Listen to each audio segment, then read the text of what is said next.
Ողջույն սիրելիներս, այսօր պետք է պատրաստեք մի շատ հետաքրքիր աղցան, ոսպով աղցան, ինքը շատ համեղ է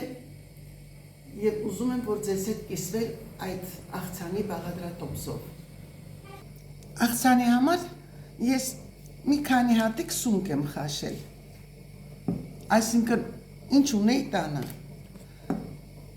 այս սունկը մանրացնում ենք, բայց ոչ շատ մանր, սունկը կտրատելուց հետո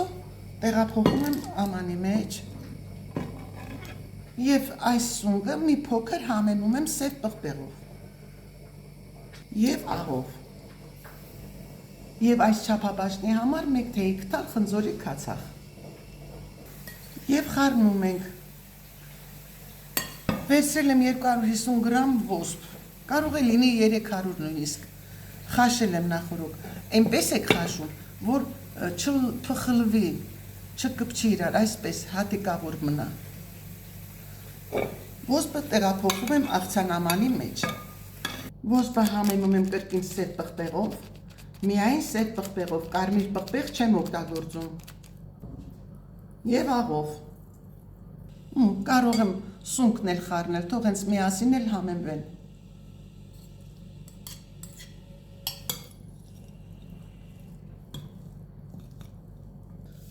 Վերցրել եմ մեկ գազար,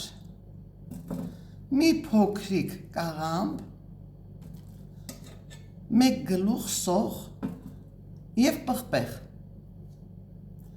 պետք է մանրացնեմ, կաղամբը մանրացրեցի, այսպես բարակ ձողիկներ ենք անում, պղպեղն է, սոխը և գազարը, այս բոլորը հիմա պետք է խառնենք աղցանի հետ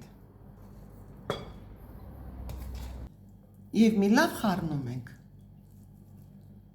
վերցնում եմ այս չափաբաժնի համար 2 խաշած ձու և մանրացնում ենք ձվերն էլ,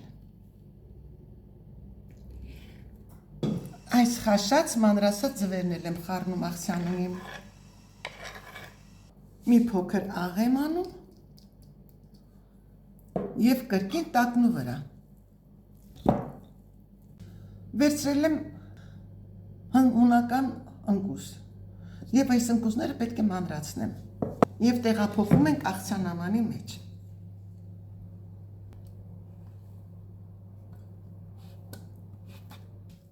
մի լավ խառնում եմ,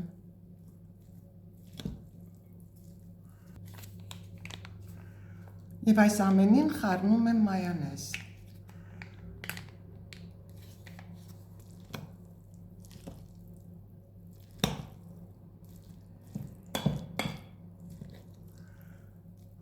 կտրատած մաղադանոսով ձևավորեցի և հունական ընկուզով։ Դե ինչ հարգելիներս, սա էլ պատրաստեցինք, իրոք ինքը շատ համեղ աղցան է, բայց մեկ ժամից կարելի է նոր փորձել, որ ամբողջ համը, բուրմունքը միասին տարածվեն ու ներդաշնակ դառնան, որպեսզի ձեր քիմքը լիարժեք համը զգա այս աղցանին։ Դուք տեսաք ինչ կար մեջը, խաշած ոսպ, խաշած սունկ, քերած գազար մի քիչ, կտրատած կաղամբ, մեկ պղպեղ, գլուխ սող, 2 ձու, էլ չեմ հիշում, այդքանը ոնց որ, և համեմեցինք, դե ինչ սիրելիներս, պատրաստեք և թող անուշ լինի։